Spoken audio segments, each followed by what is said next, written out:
माता अमृतानंदमयी जी, अम्मा जी आशीर्वाद प्रदान करेंगी।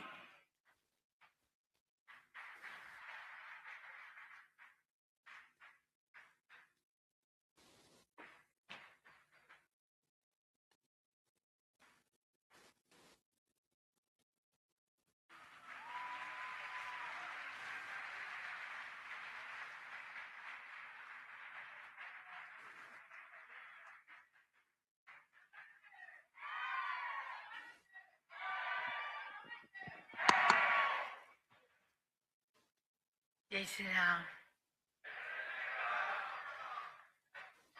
പ്രേമസ്വരൂപം ആത്മസ്വരൂപനായിരിക്കുന്ന എല്ലാവർക്കും നമസ്കാരം. ഭഗവാൻ ശ്രീരാമചന്ദ്രൻ്റെ പാദപത്മങ്ങളിലും ആ പാദം വന്ന ഈ മണ്ണിലും അമ്മ നമസ്കരിക്കുന്നു. ഭാരതത്തിൻ്റെ ബഹുമാനപ്പെട്ട രാഷ്ട്രപതി ശ്രീമതി ദ്രൗപദി മുർമു, ബഹുമാനപ്പെട്ട ശ്രീ ഗവർണർ, ബഹുമാനപ്പെട്ട മുഖ്യമന്ത്രി ശ്രീ യോഗി ആദിത്യനാഥ്, സ്റ്റേജിലിരിക്കുന്ന മറ്റു ഭാഗത്തിരിക്കുന്ന ആദരണീയായ സന്യാസിമാര്, ഈ രാമജന്മഭൂമിക്ക് വേണ്ടി എൻ്റെ ജീവിതം ബലികഴിപ്പിച്ച, ജീവിതം ഒഴിഞ്ഞുവെച്ച ആ മഹത് വ്യക്തികളെ പ്രത്യേകം ഭക്തന്മാർക്കും നമ്മുടെ നമസ്കാരം. ഈ പവിത്രമായ രാമജന്മഭൂമിയിൽ എനിക്ക് വേണ്ടി പങ്കെടുക്കാൻ കഴിഞ്ഞതിൽ എനിക്ക് വളരെ സന്തോഷമുണ്ട്. സനാതനത്തിൻ്റെ ഒരു പുത്തൻ സൂര്യോദയത്തിൻ്റെ പ്രതീകമാണ് ഈ അയോധ്യയിലെ മഹാക്ഷേത്രം എന്ന് പറയും. സാധാരണ നമ്മൾ മഹാക്ഷേത്രം നൂറ്റാണ്ടുകളുടെ പ്രാർത്ഥന കൊണ്ടും ത്യാഗപൂർണമായ പ്രയത്നം കൊണ്ടും വർഷക്കരിച്ചാണ് ഈ ക്ഷേത്രം.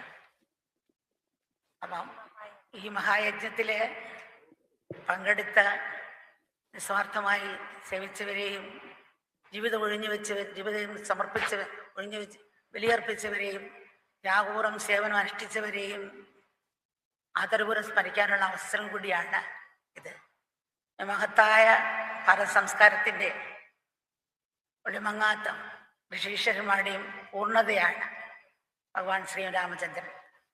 രാമൻ ധർമ്മത്തിൻ്റെ പര്യായമാണ്. അതുപോലെ തന്നെ സ്വഭാവസിദ്ധം മൂർത്തിയാണ്. ലോകജീവിതത്തിൽ പുലർത്തേണ്ട കുലമഹിമയുടെയും മര്യാദയുടെയും അതുല്യമായ മാതൃകയാണ് അവിടുന്ന്. വിധി അതുപോലെ തന്നെ സ്വീകരിക്കലെ രാമനും കൃഷ്ണനും ചെയ്ത് ജീവിതത്തിൽ ഓരോ സാഹചര്യത്തിലും ധർമ്മം അനുസരിച്ച് പ്രയത്നിച്ച് പുരുഷപ്രയത്നത്തിന്റെ മഹത്വം അവർ കാട്ടിത്തന്നു എന്നുള്ളതാണ്.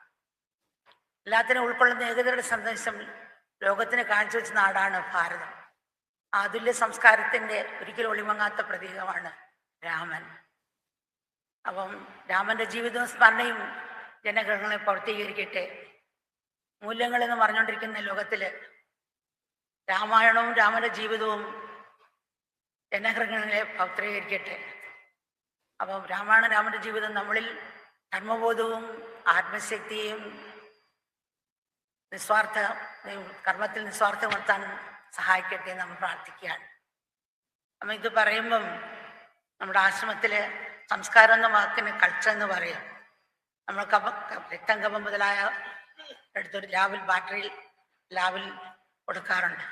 നമ്മൾ കൊടുക്കുന്ന സാമ്പിൾ കോശങ്ങൾ ചില ബാറ്ററി വളർത്ത കൊണ്ടതിന് ശേഷം ലാബിൽ സൃഷ്ടിക്കുക. അതുപോലെ സംസ്കാരം ഇൻ്റർനെറ്റ് എന്ന് പറയും. അത് സംസ്കാരം ഉള്ളിൽ വളർത്തേണ്ടതാണ്. ആദ്യം അതിനാൽ അന്തരീക്ഷം വീട്ടിൽ നിന്ന് തുടങ്ങണം, പിന്നെ സ്കൂളിൽ നിന്ന് തുടങ്ങണം. ഇപ്പം ആശ്രമത്തിൽ ഒരു 100-150 രാജ്യക്കാർ കുഞ്ഞുങ്ങൾ രാമായണമൊക്കെ പഠിക്കുന്നുണ്ട്. അതിൽ ചില കുഞ്ഞുങ്ങൾ അമ്മയോട് ചോദിക്കുകയാണ്, അമ്മ രാമൻ സീതയോട് അജയ്ക്ക് സോറിയെങ്കിലും ചോദിച്ചുവിടായിരുന്നു. അമ്മ പറഞ്ഞ മോളെ രാമൻ രാജ്യത്തെ രാജാവാണ്, വീട്ടിലെ മേധാവിയാണ്. രാജ്യമാണ് ഫസ്റ്റ്, പിന്നെയാണ് ഭാര്യ. പിന്നെ ഭാര്യ ഗർഭിണിയായിരുന്നു. ഗർഭസമയത്ത് ഈശ്വര കഥകൾ കേൾക്കണം, കുട്ടികൾക്കും കേൾക്കണം. ഒരു സാഹചര്യം സൃഷ്ടിച്ചതാണ്. അതേ രാമൻ തന്നെ ലങ്കയിൽ രാവണൻ കൊണ്ടുപോയ സമയത്ത് എന്തെല്ലാം കഷ്ടപ്പെടണം സീതയെ തിരിച്ചുകൊണ്ട് വന്നു. കുട്ടി ഒരു 3 ദിവസം കഴിഞ്ഞ് പ്രസംഗിച്ചപ്പോൾ എന്നച്ചൻ ഫ്രാൻസിലാണ്, ഞാനിവിടെ രാമായണ ഗീത പഠിക്കാൻ. ഇതിനാണ് രാമൻ സീതയോട് ചെയ്തതാണ്. വേറൊരു കുട്ടി ഒരു പാവയും കൊണ്ടുവന്നു. അപ്പോഴാണ് കുട്ടിയോട് ചോദിച്ച്, വേറൊരു കുട്ടിയുടെ ഭാവിയാണല്ലോ, നിനക്ക് എങ്ങനെ കിട്ടി? അപ്പോൾ അതെൻ്റെ ബർത്ത്ഡേക്ക് ആ കുട്ടി കൊണ്ട് തന്നു എന്ന് പറഞ്ഞു. അപ്പം ആ കുട്ടിയെ വിളിച്ചു, നിനക്ക് നീ ഇത്ര കരഞ്ഞു വിളിച്ച് മേടിച്ച പാവയാണ്, നിനക്ക് വിഷമം തോന്നിയില്ലേ കൊടുത്തപ്പം? ഇല്ല, കൊടുത്ത് കിട്ടിയതിനേക്കാൾ കൂടുതൽ സന്തോഷം തോന്നിയവൻ. അപ്പം എന്താണെന്ന് വെച്ചാൽ അവൾക്ക് ആരും അവൾ ജന്മാനം കൊടുക്കാനില്ല, അതുകൊണ്ട് കൊടുത്താണ്. അപ്പം അത് കാണുമ്പോൾ സന്തോഷമില്ല, അതോർത്ത് എനിക്ക് സന്തോഷം തോന്നി. എന്താണ് കാരണം? ചെറുപ്പത്തിൽ നമ്മൾ കൊടുത്ത ആ സംസ്കാരം കൊണ്ടാണ് കുട്ടിക്ക് ധർമ്മബോധം ഉണ്ടായത്. സീതയുടെ മക്കളും സീതയുടെ മക്കൾ തന്നെയാണ് രാമനെ കണ്ടുപിടിച്ചത്. അപ്പം നമ്മൾ കുഞ്ഞിലെ ഈ സംസ്കാരം, നമ്മുടെ ക്ഷേത്രം എല്ലാവരുടെയും പ്രാർത്ഥന കൊണ്ട് കിട്ടിയെങ്കിലും ആ സംസ്കാരം കുഞ്ഞിലെ ഉണർത്തണം. ഇപ്പോൾ പ്രകാശം കൊടുക്കുന്ന തിരി കരുനാളം കത്തുകയാണ്. അതുപോലെ പുഷ്പം മുഴുവെടുത്ത് പരിമണം കൊടുക്കുന്ന പുഷ്പം മുഴുവെടുത്ത് മൊട്ടായിരിക്കുമ്പോഴേ വീഴുന്നതാണ് കാണുന്നത്. ലഹരിക്ക് അടിമപ്പെട്ട് യുവാക്കളായ കുഞ്ഞുങ്ങളും മറ്റു രീതി കഷ്ടപ്പെടുന്നതുകൊണ്ട് നമ്മൾ ഇറങ്ങി ഗ്രാമങ്ങൾ തോറും ഇറങ്ങി ആ സംസ്കാരത്തെ ഉണർത്താൻ ശ്രമിക്കുന്ന എല്ലാ രീതിയിലും നല്ലതാണ്. അപ്പം അയോധ്യയിലെ കാര്യങ്ങൾ വെച്ച് നോക്കുകയാണെങ്കിൽ സാധാരണ എങ്ങനെയായിരുന്നു രാമൻ അയോധ്യയിൽ കാട്ടിപ്പോയ സമയത്ത് ഭരതൻ എങ്ങനെയായിരുന്നു? ഭരതൻ കുറച്ച് കഴിഞ്ഞാണ് കുറക്കാണ്ട് കഴിഞ്ഞാണ് തിരിച്ചു വരുന്നത്. അപ്പോൾ ആദ്യം മന്ത്രിയോട് ഭയങ്കര ദേഷ്യമായിരുന്നു. ഒറ്റ കാരണമാണ് എൻ്റെ ചേട്ടൻ രീതി വന്നത്. പെട്ടെന്ന് പാശ്ചാത്തപിച്ചു. അവളൊരു ദാസിയാണ്, വിദ്യാഭ്യാസമില്ല, യജമാനെ തൊട്ടുവിട്ട് നമ്മുടെ പറയും. അതുപോലെ പറഞ്ഞാണ്. അടുത്തായിട്ട് എൻ്റെ അച്ഛനൊറ്റ ആളാണ് എൻ്റെ ചേട്ടൻ ഈ വിധി വന്നത്. അപ്പോൾ അച്ഛനെങ്ങനെ കുറ്റപ്പെടുത്താൻ പറ്റും? പാശ്ചാത്തപിച്ചു. അച്ഛൻ്റെ ജീവൻ രക്ഷിച്ചുകൊണ്ട് രക്ഷിച്ച സമയത്ത് കൊടുത്തതാണ് വരം. ഇങ്ങനെ ചെയ്യുമെന്ന് ഒരിക്കലും വിചാരിച്ചില്ല. അമ്മയാണ് ദുഷ്ട. അപ്പം അമ്മയെ ഒരു ദേഷ്യമായി പെട്ടെന്ന് പാശ്ചാത്തപിച്ചു. ഏതൊരമ്മയും സ്വന്തമൻ രാജാവാൻ ആഗ്രഹിക്കും, അതുപോലെ തന്നെ എൻ്റെ അമ്മയെ ആഗ്രഹിച്ചുള്ളു. അപ്പൊ എന്നെ ചേട്ടനാണ് അധർമ്മം കാണിച്ചത്. എല്ലാവരെയും നോക്കേണ്ട ചേട്ടൻ നാട്ടിൽ പോയല്ലോ, ഒരു തെറ്റ് തന്നെയാണ്. പെട്ടെന്ന് വീണ്ടും പാശ്ചാത്തപിച്ചു. അച്ഛൻ കടം മേടിച്ച മോനല്ലേ വീട്ടേണ്ടത്, അതുപോലെ എൻ്റെ ചേട്ടൻ ചെയ്തോളൂ. ഞാനാണ് എല്ലാത്തിനും കാരണം, ഞാനാണ് മാറേണ്ടത്. അങ്ങനെ രാമനെ വിളിക്കാൻ പോകുമ്പോൾ രാമൻ ചെന്ന് ക്ഷണിച്ച സമയത്ത് ഉപദേശിക്കുന്ന കാര്യങ്ങളാണ്. കുഞ്ഞെ, നീ ജ്ഞാനികളെയും ഋഷികളെയും പിതൃക്കളെയും കൃത്യന്മാരെയും ഗുരുജനങ്ങളെയും എതിർസ്ഥാനത്തുള്ളവരെയും വൃദ്ധന്മാരെയും നീ പൂജിക്കുന്നില്ലേ?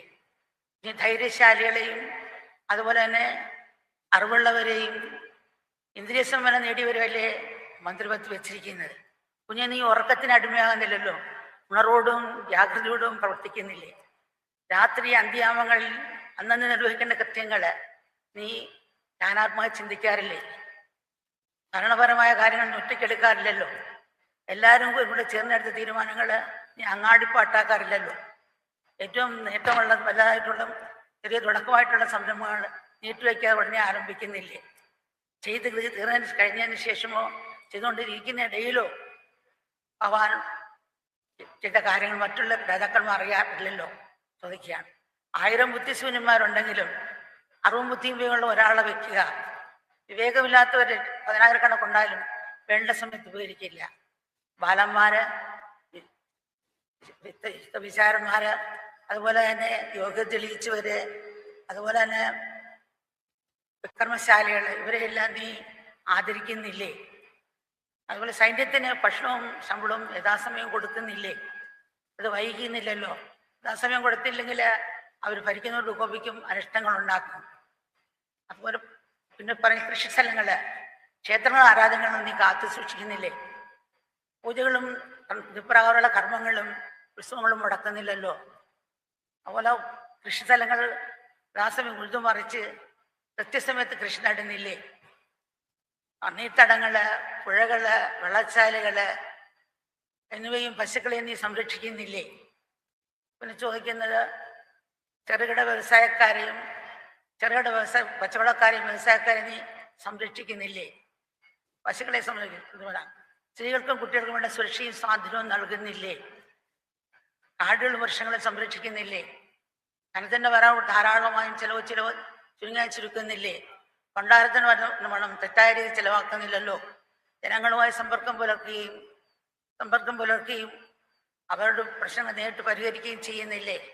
അയൽരാജ്യക്കാരുമായിട്ട് നീ ബന്ധം പുലർത്താറില്ലേ? ഇങ്ങനെ ഓരോരോ ക്വസ്റ്റ്യങ്ങളെ ചോദിച്ച് ഓരോ കാര്യങ്ങൾ ചോദിക്കുകയാണ്. നമ്മൾ പക്ഷിയെപ്പോലെ പറക്കാൻ, മനുഷ്യപ്പോലെ നീന്താൻ പഠിച്ച് മനുഷ്യപ്പോലെ നടക്കാനും ജീവിക്കാനും മറന്നുപോയി. അപ്പോൾ ആ ഒരു ഭാവം രണ്ടുപേർക്കൂടെ സമയം കുറച്ച് തന്നുള്ള അമ്മ വേഗം ധൃതിയിൽ വിശദീകരിച്ചപ്പോൾ മോൻ വിശദീകരിച്ച് പറയും നമസ്കാര. जय श्री राम। ये अम्मा के वचनों का हिंदी में अनुवाद है। प्रेम स्वरूप और आत्म स्वरूप आप सभी को अम्मा का नमस्कार।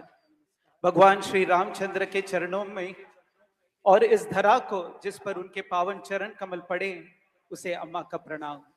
भारत की आदरणीय राष्ट्रपति श्रीमती द्रौपदी मुर्मू जी,